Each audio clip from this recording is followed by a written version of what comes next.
자, 26강 학습 목표는 담보물건 일반이 목차고요. 그럼 물적 담보의 유형들을 우리가 일반 담보 목적물에 우리가 한번 확인해 보자고요. 자, 첫 번째, 민법이 규정한 전형 담보 물건은 대표적으로 유치권, 질권, 저당권이 있습니다. 그래서 유치권, 우리가 순서 해올 때 이렇게 한번 숙제해 두는 것도 괜찮아요. 어떠한 측면에서 여기에서 유치권이라는 게 있죠. 그래서 유치권, 그 다음에 질권, 그 다음에 대표적으로 저당권이 있습니다. 그래서 이항에 올 거면 순서대로 해오세요. 유치권, 질권, 저당권 이렇게 우리가 숙지해 두시고요. 그래서 유질적. 근데 우리 질권과 관련돼서는 대표적으로 뭐가 있습니까? 동산질권과 그 다음에 권리질권이라는 게 있어요. 권리질권. 그러면 우리 공인중개사는 동산공인중개사가 아니라 부동산공인중개사죠. 그래서 질권은 대표적으로 시험 범위에서 제외됩니다. 여기에 대해서 우리가 주의해 둘 게 하나가 있어요. 주의. 자, 주의입니다. 자, 질권과 관련돼서 동산질권입니다. 동산질권의 특별법은 뭡니까? 바로 전당포법이 돼요. 전당포. 그래서 동산질권은 이거는 등기 능력이 없다라고 생각해 두시면 되고요. 대표적으로 이제 권리질권. 권리질권은 뭡니까? 이거는 등기 능력이 있다. 이렇게 이제 생각해 두시고. 자, 질권은 완전히 우리가 이제 시험 범위는 제외되지만 그래도 간접적으로는 우리가 시험에 들어간다라는 걸 확인해 두셔야 됩니다. 그래서 우리 동산질권과 권리질권 이 두 가지 측면에서 이야기해 두시고, 자, 동산질권과 관련돼서 질권은 뭐냐? 자, 술 먹고 돈이 없다. 그러면 뭐예요? 반지 빼면 되겠죠. 그게 질권 설정한다고 생각하면 돼요. 그래서 이제 질권과 관련돼서 그렇게 의미를 잡아놓고, 자, 그러면 유치권입니다. 유치권은 세탁소를 생각하면 돼요. 세탁물을 맡겨서 세탁물을 찾으러 갔어요. 근데 세탁물 주세요. 그랬더니 세탁소 사장님은 뭐라 그래요? 돈 가져왔니? 그러는 거예요. 그러면 돈 가져오지 않았어요. 그러면 다음번에 찾아가라. 유치권을 행사하는 거죠. 그러면 유치권이라는 것은 그래서 유치적 효력이 발생한다. 그래서 유치적 효력이 발생하고요. 자, 저당권과 관련돼서 요거는 저당권은 점유를 요소로 하지 않아요. 점유를 서반하지 않죠. 그래서 유치적 효력은 없어요. 그래서 우선적 효력이 발생한다라는 의미로 전개되고요. 그러면 질권은 유치권과 저당권의 중간에 있죠. 그래서 우선적 효력과 유치적 효력을 모두 가지고 있다. 그런 측면에서 우리가 민법에서 전형적인 전형담보물건으로서는 유치권, 질권, 저당권이 있다. 그래서 질적 이렇게 이제 한번 포인트를 잡아둘 필요가 있어요. 그래서 유치권과 관련돼서는 일단 한 문제 출제가 되고요. 무조건 한 문제 출제됩니다. 자, 그 다음에 저당권과 관련돼서는 우리 특수 저당권 관련돼서 두 문제 정도는 출제되니까 담보물건과 관련돼서는 적어도 세 문제 이상은 출제되는 게 담보물건이라는 거. 그래서 유치권, 질권, 저당권 이런 관계를 하나 형성해 두시고요. 그럼 첫 번째, 민법이 규정한 전형담보로서 유치권, 질권은 시험 범위에서 제외되며 저당권이 있다. 이렇게 이제. 자, 두 번째는 소유권 이전 법리에 한 게 있어요. 그래서 우리가 양도담보라는 게 있고, 가등기 담보, 대표적으로 매도담보, 소유권 유보부 매매가 있다라는 거예요. 그러면 소유권 이전 법리에서 이거는 대표적으로 양도담보와 관련돼서는 우리가 이제 양도담보, 가등기 담보, 그 다음에 소유권 유보부 매매는 가등기 담보에 관한 적용이 있고요. 그럼 여기에서 대표적으로 양도담보와 매도담보의 차이점은 어디에서 나타난다고 그랬어요? 자, 그러면 양도담보와 매도담보의 어떤 의미를 우리가 탄생시켜 놓습니다. 자, 채권자가 있어요. 채권자 갑이라는 게 있어요. 채권자 갑. 갑이 채무자 1억을, 채무자 을한테 1억을 구워주면서 뭐라고 그러냐면, 야, 너 저번에 채무자 1억을 구워준 전에 네 집 나한테 이렇게 소유권을 이전해놔라. 그래서 여기 소유권 유보부 매매를 하는 겁니다. 그래서 이 사람은 양도인이 되고 이 사람은 뭐가 돼? 양수인이 되죠. 양도인, 양수인이 되죠. 그래서 이게 대표적인 무슨 담보다? 양도담보입니다. 자, 1년 계약을 했는데 채무자 요 집이 3억짜리 집입니다. 그러면 3억짜리면 이자까지 붙여서 1억 5천이죠. 그렇다면 어디가 커요? 요 3억이 크죠. 그러면 1억 5천에 대해서 요 사람이 부당이득을 할 가능성이 있어요. 막아야 돼? 안 막아야 돼? 막아야죠. 그래서 탄생하는 게 바로 가등기 담보에 관한 법률이 탄생하게 되는 게 대표적으로 가담법이 연결이 되기 시작하죠. 자, 매도 담보와 관련돼서는 A가 갑이라는 사람이 있어요. 갑이 집이 한 채가 있는데 을한테 팔았다가 되돌려 사는 거. 여기 이제 대표적으로 소유권 이전과 환매 특약이 있죠.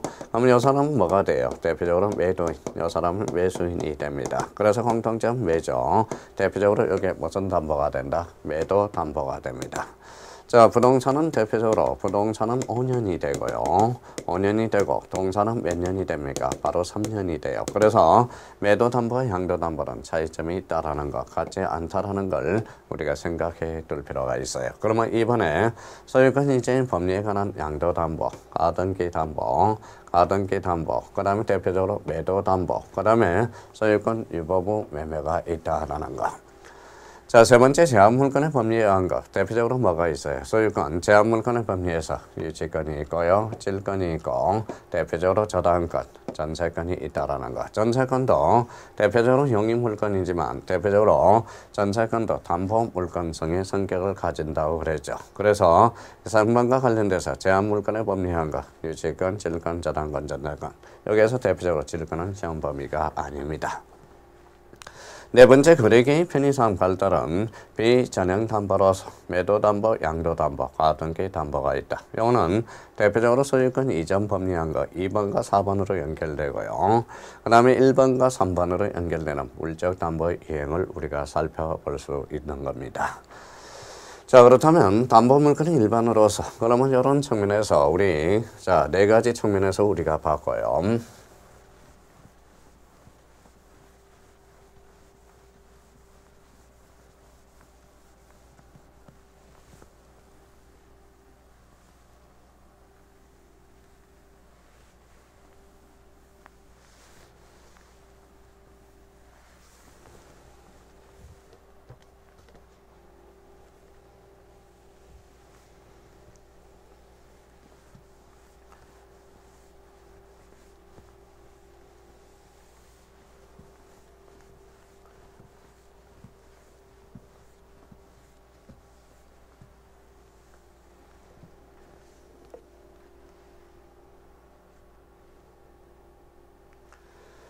자, 본질을 우리가 살펴보죠.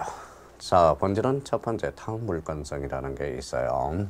담보물건은 타인의 물건에 설정되는 것으로 자기 물건에 성립되지 않는다. 그래서 자기 물건에 성립되지 않는다. 대표적으로 소유자 주장이죠. 다만 혼동의 경우는 A적으로 발생할 수도 있다. 여기와 관련돼서 우리가 이런 측면에서 우리가 한번 봅시다.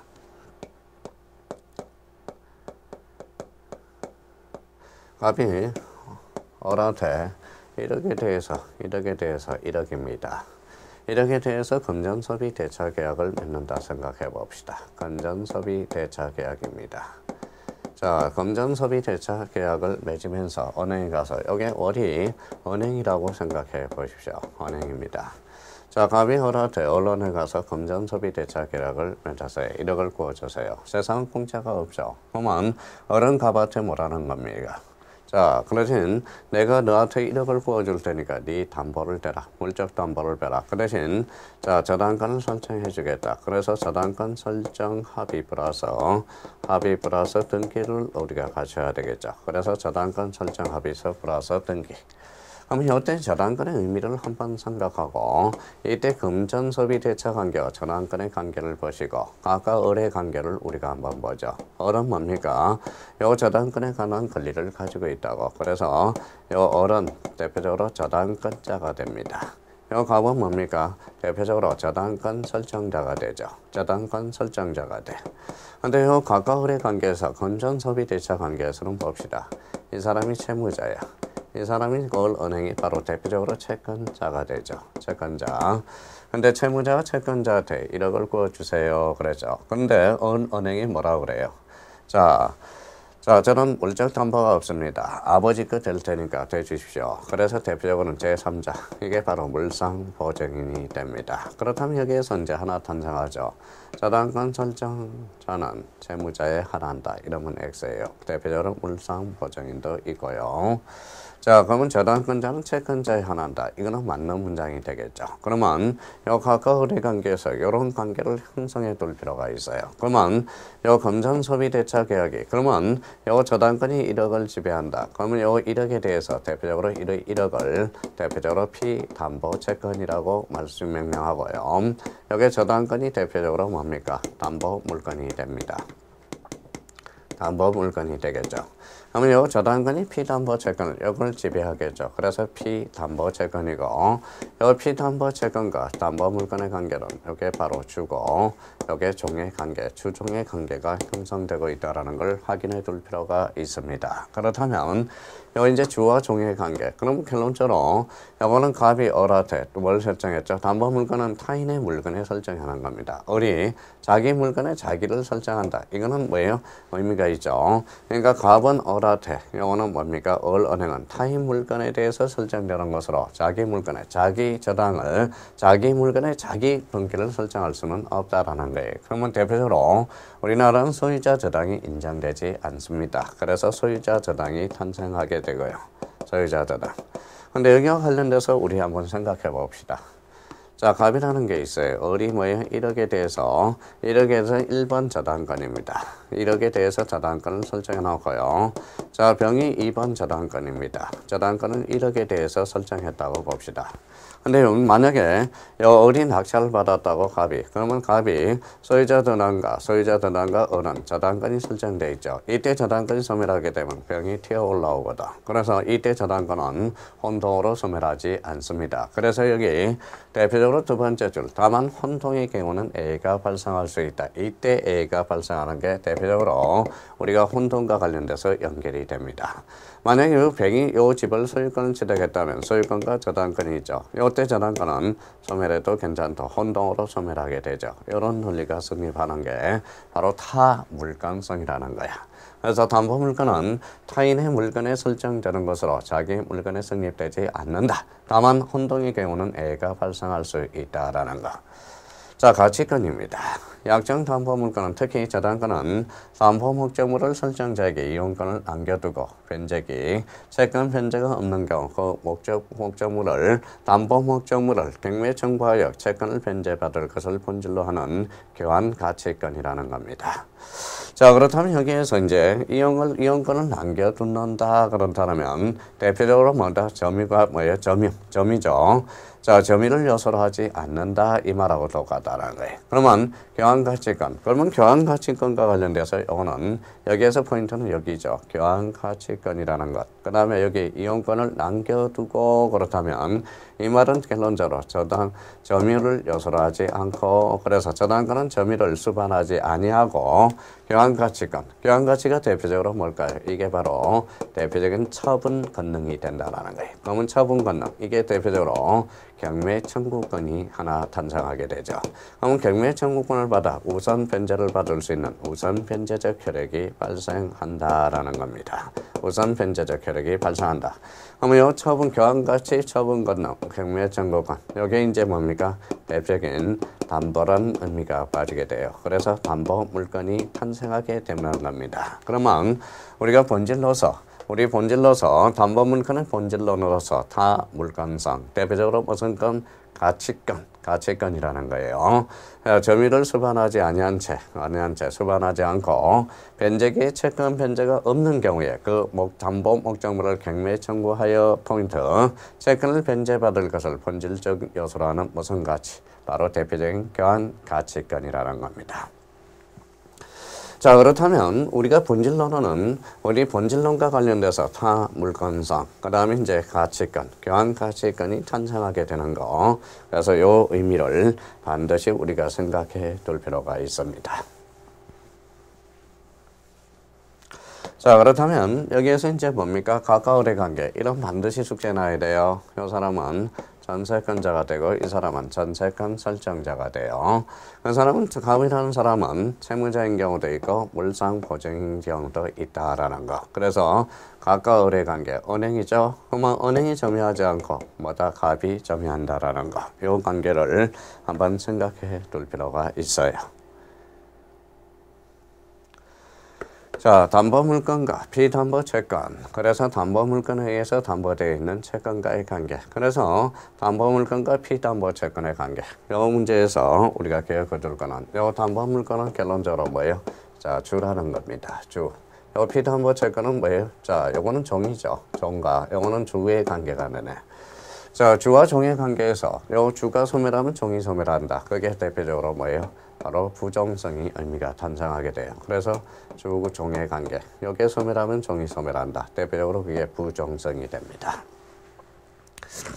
자, 수반성이라는 것은 자, 주와 종의 관계에서 주가 이전하면 종도 이전한다. 대표적으로 여기에 수반성이 되죠.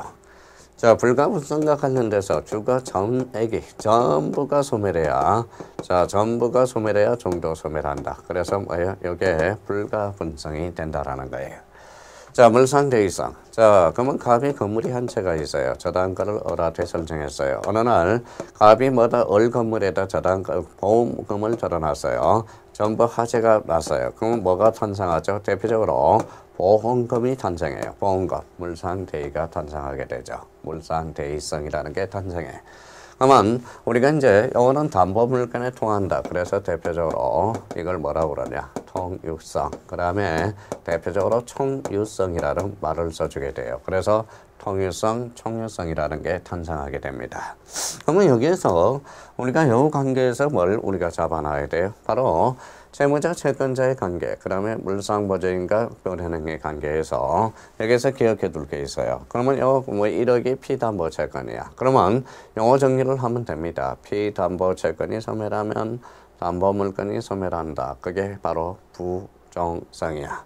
피담보채권 전액이 변제돼야 여기에 소멸한다. 그게 바로 뭐예요? 불가분성이 돼. 그러면 여기에 전부, 여기에 이전하면 이것도 따라서 이전한다. 대표적으로 이제 열이 병한테 넘겨졌다. 대표적으로 그게 뭐예요? 대표적으로 저당권 이전 등기가 되죠. 그러면 이때 저당권 설정은 주등기로 이루어지고 이때 저당권 설정 등기는 부기 등기로 이루어집니다. 그렇다면 을과 병의 관계에서 또 하나 탄생하는 것은 을은 뭐예요? 대표적으로 저당권 뭐가 돼요? 양도인이 되고 이 병은 뭐라는 거예요? 저당권 양수인이 된다라는 겁니다. 양수인 관계가 형성되고 있어요. 그럼 이때는 이제 여기에 소멸하면 이것도 소멸하게 되죠. 그러면 이때는 병의 승낙서를 반드시 우리가 첨부해줘야 돼. 주등기가 소멸하면 부기등기는 등기관이 알아서 무슨 말소한다? 여기 바로 직권 말소하게 되겠죠. 이때는 이때 저당권 양수인에 뭐가 필요해? 낙서가 하나 필요하다는 겁니다. 그러면 여기에 소멸하면 여기에 소멸한다. 그러면 자꾸 법률 용어를 항상 우리가 외우기 전에 이 관계에서 모든 걸 우리가 따져 놓을 필요가 있다라는 겁니다. 그러면 피담보채권이 이전하면 담보물건도 이전한다. 바로 수반성이 돼. 그러면 어느 날 화재가 드러났어요. 화재보험에서 불타면 보험금이 났죠. 그게 바로 물상대위 때 금전이 자 그러면 물건이 금전으로 바뀌었다. 그게 바로 물상대위, 물상보증 이렇게 의미도 우리가 찾죠. 물상보정이라고 그러죠. 그러니까 이런 의미에 대해서도 우리가 부정성, 수반성, 물상대위 이런 관계에서 우리가 의미를 우리가 잡아둘 필요가 있어요. 그래서 이 관계에서 주와 종의 관계를 반드시 생각해 두시라는 거. 그러면 이제 이렇게 이제 지워갔습니다. 자, 그러면 여기 이제 뭐예요? 툭 쳤어요. 담보물건은 종, 요거는 주에. 여기 소멸하면 여기 소멸한다. 그러면 피담보채권이 소멸하면 담보물건이 소멸한다. 부정성. 그러면 요 담보물건이 소멸하면서 다 사라질게 의사표시가 없죠. 그럼 부정성은 당사자 의사표시가 없으니까 몇 조로 빠져? 187조 사이로 떨어지게 되죠. 수반성이란 피담보채권이 이전하면 담보물건도 이전한다. 수반성. 피담보채권 전액을 변제해야 담보물건이 소멸한다. 그게 불가분성. 대표적으로 물상대위. 물상대위와 관련돼서는 이거는 우리 양가 언급이 되어야죠. 물상대위. 물상대이. 물상대이는 물하면 우하면 물이라고 그랬어요. 우물. 그래서 우물 판다 그랬죠. 물상대이는 어디에서만 나타난다? 우선 변제적 혈액에서만 나타나게 됩니다. 우선 변제적 혈액. 우하면 물, 우하면 물, 우물. 그래서 우선 변제적 혈액에서만 물상대이가 나타난다. 그러면 대표적으로 이거는 뭐예요? 담보 물건에 통한다. 그래서 다시 뭐라고 썼어요? 통한다. 그래서 이걸 뭐예요? 통유성, 그 다음에 총유성이라는 말을 써주게 되기도 한다라는 거. 그러니까 가까울의 관계에서 이 관계를 한번 반드시 기억해 둘 필요가 있어요. 그러면 한번 봅시다. 담보 물건이 남아있다. 여기에 그러면 이 피담보 채권이 소멸해야 저당권이 소멸하겠죠. 그러면 저당권, 즉 담보 물건이 남아있다는 것은 피담보 채권도 남아있단다고 추정해져요. 그래서 추정이라는 말을 써주게 돼요. 추정한다. 이게 소멸해야 이게 소멸하죠. 이게 소멸하지 않았다는 것은 피담보 채권이 남아있다고 추정해준다고. 그러면 결론적으로 피담보 채권이 남아있다. 그러면 피담보 채권과 저 담보 물건의 관계는 주와 종의 관계다. 그러면 담보 물건의 존재는 피담보 채권에도 뭐다 추정된다라는 거고, 가까울의 관계, 이 관계가 무슨 관계라고 또 배웠죠? 바로 실체 관계야. 그래서 실체 관계라는 의미가 떨어져요. 그럼 실체 관계도 추정력이 미친다. 이런 관계가 형성되고 있다라는 걸 확인해 둘 필요가 있어요. 자, 그렇다면 담보 물건과 피담보 채권의 관계, 부정성, 수반성, 불가분성, 물상대이. 그러면 우리가 이제 기본서 우리가 가보시죠. 자, 우리 기본서에 대해서 그래서 담보 물건이라는 게 나와 있습니다. 자, 1번에 담보 물건의 일반, 1채권 담보의 의의. 그거는 한번 읽어보시면 되고요. 가로 2번에 물적 담보의 유형으로서 아까 1, 2, 3, 4에 대해서 이야기했죠. 그래서 전행 담보 크게 나눈다면 인적 담보와 물적 담보가 있어요. 그나마 인적 담보, 이게 시험 범위가 아니라서 그나마 다행이에요. 물적 담보와 관련돼서 대표적으로 민법에서 정한 전형적인 담보는 유치권, 질권, 저당권이 있다. 질권은 우리 시험 범위에서 뭐다 대체적으로 정한다. 유치권 특대리면 유치적 효력, 저당권 특대리면 우선 변제적 효력, 질권은 중간에 있다. 우선 변제적 효력과 유치적 효력이 발생한다. 자, 소유권 이전 법리한 것은 대표적으로 뭐가 있다? 양도담보라는 게 있고요. 가등기 담보, 매도 담보, 소유권 유보무효가 있다. 아까 말씀드린 게 그 2번에 나와 있고요. 그럼 제한물건의 법리에서 유치권, 질권, 저당권, 전세권이 있고, 거래계의 편의상 발달한 비전행 담보로서 매도 담보, 양도 담보, 가등기 담보가 있다. 대표적으로 비전행 담보에서 매도 담보 요거는 우리 592조, 민법 592조 한매 특약과 관련돼서 연결되는 거고, 양도 담보와 가등기 담보는 가등기 담보에 관한 법률에서 특히 민사특별법에서 배우게 됩니다. 자, 이번에 담보 물건의 본질과 특성은 가로 1번의 본질, 그래서 1타 물건성 줄여놓고요. 2번의 가치, 이때 가치권은 대표적으로 교환 가치권이라는 겁니다. 그래서 교환 가치권 줄여놓고, 따라서 담보 물건은 경매 청구권을 가지며 담보 물건이 설정될 수 있는 재산권은 양도 가능한 것이어야 된다. 그리고 설정자에게서 담보 목적물의 이용권을 남겨두기 때문에 설정자는 담보 물건을 설정한 후에도 계속 사용할 수 있으며 타인에게 그 목적물에 대해서 용의권을 설정할 수 있다라고 의미가 나와 있죠. 그래서 기업과 니은의 관계에서 우리가 타 물건성, 대표적으로 교환 가치권, 그래서 타 물건성과 2번 가치권이라는 게 규정을 딱 해놨다. 자, 특성은 담보물건과 피담보채권, 담보물건에서 담보되어 있는 채권과의 관계 나와 있죠. 담보물건 질문 종, 특징은 종, 피담보채권 특징은 주, 그래서 주와 종의 관계. 그래서 이제 담보 2번의 부정성이라는 게 나와 있습니다. 자, 담보물건은 피담보채권을 담보하는 것이므로써 피담보채권의 존재의 담보물건의 성립과 소멸에 의존하는 것을 말하며, 피담보채권이 존재하지 아니할 경우 등기되어 있더라도 담보물건은 무효이고, 또 성립한 담보물건의 피담보채권이 모두 변제되면 말소 등기하지 않아도 담보물건이 소멸한다. 그래서 민법 187조로 연결된다고 그랬습니다. 자, 수반성, 담보물건은 피담보채권의 종된 권리물로서 피담보채권과 분리하여 담보물건만을 양도할 수는 없고, 피담보채권과 함께 이전되는 것을 모선성이다. 수반성. 이렇게 이제 한번 수반성과 관련돼서 우리 3번에 우리 기본서에 정리를 해놨고요. 동그라미 4번에 불가분성이란 담보물건은 피담보채권의 전부를 변제받을 때까지 목적물 전부에 관해서 권리를 행사할 수 있는 것을 말한다. 자, 물상제는 담보물건은 담보권이 설정된 부동산을 경매하여 피담보채권을 변제받은 것이 목적이며 따라서 담보권이 설정된 부동산의 멸실, 훼손, 공용징수, 경매를 할 수 없는 경우는 담보물건도 소멸하는 것이 원칙이다. 그렇게 이제 의미가 나왔죠. 그래서 대표적으로 자, 그러면 멸실, 훼손 되더라도 보험금을 전환했다. 보험금이 튀어나오고요. 공용징수 그러면 뭐가 하나 튀어나와요? 바로 대표적인 수용금이 튀어나옵니다.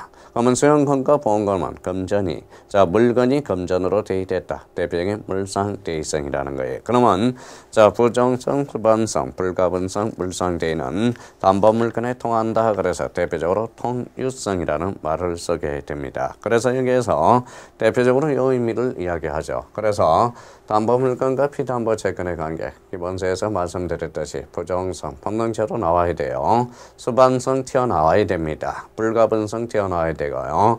물상대의에서 물상대의는 우선 변제적 효력에서만 튀어나온다. 그러면 유치적 효력이 있는 유치권에서는 대표적으로 물상대의성을 인정할 수 없다라는 거. 그래서 항상 우리 유치권을 찾는다 그러면 유치권 문제가 나오면 우선 변제적 효력과 대표적으로 물상대의를 우리가 찾아봐야 된다라는 거. 그래서 거기 기본서 우리가 보신다면 미음에 이러한 물상대의성은 담보물건의 우선 변제적 효력을 확보하는 장치이며 따라서 우선 변제적 효력이 없는 유치권에 대해서 물상대의성도 없다. 그러므로 유치물이 멸실하면 유치권은 절대적으로 뭐다 소멸하게 된다. 그래서 우리 이제 물상대의 그러면 유치권과 관련돼서 연관을 우리가 지어 두셔야 된다라는 거 한번 확보해 둘 필요가 있어요.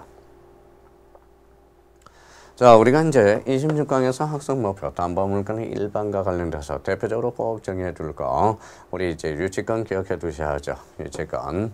그 다음에 대표적으로 또 하나 저당권과 관련돼서 유치권은 우리가 점유를 수반으로 한다. 점유. 그러면 유치적 효력이 발생한다. 유치적 효력이 발생한다. 반드시 기억해 둬야 돼요. 저당권과 관련돼서는 우리가 우선 변제적 효력이 있다. 우선 변제적 효력이 있다. 우선 변제적 효력하면 우하면 뭐라고 그랬어요? 대표적으로 물이라고 그랬어요. 대표적으로 우물, 물상대의라는 걸 기억해 둘 필요가 있어요. 그러면 결론적으로 우리 저당권과 관련돼서는 우선 변제적 효력, 물상대의 또 하나 기억해 둘 거는 점유를 수반하지 않는다라는 거. 점유를 수반하지 않는다라는 것은 저당권은 대표적으로 준점유의 대상이 된다. 그렇게 연결이 되기 시작하는 거. 그러면 이렇게 뭐다 사고의 실타래를 이렇게 연결해야 돼. 우선 변제적 효력, 우하면 물상대의. 물상대의 하면 점유 X로서 저당권은 준점유의 대상이 된다. 준점유의 대상이 되면 대표적으로 목적물, 반환청구는 행사할 수 없다. 쭉 가면 이중 준점유하지 않는다. 그러면 대표적 준점유의 대상은 이중 저당권도 가능하다. 지금 이렇게 실타래를 우리가 끌어가는 힘이 있어야 돼. 이렇게 힘이. 그래야 문제를 푸는 응용력이 폭발력을 발휘하게 되는 겁니다. 그러면 유치권은 유치점유 5, 유치적 효력. 그러면 유치적 효력으로서 우리가 우선 변제적 효력은 없다. 그렇다면 유치권에 대해서는 물상대의라는 성질이 없어요. 그러면 유치권은 목적물이 변실하면 보다 당연히 유치물도 절대적으로 소멸하게 된다라는 거. 이렇게 의미가 탄생하게 됩니다. 이번에 소유권 이전 법리한 것 대표적으로 양도담보. 양도담보는 우리 민사특별법에서 아주 자세히 배우게 될 거고요. 가등기담보도 자세히 배우게 되고 매도담보와 관련돼서는 대표적으로 우리 계약법에서 매도담보, 우리 판매특약 목두 매매와 관련돼서 연결이 되기 시작합니다.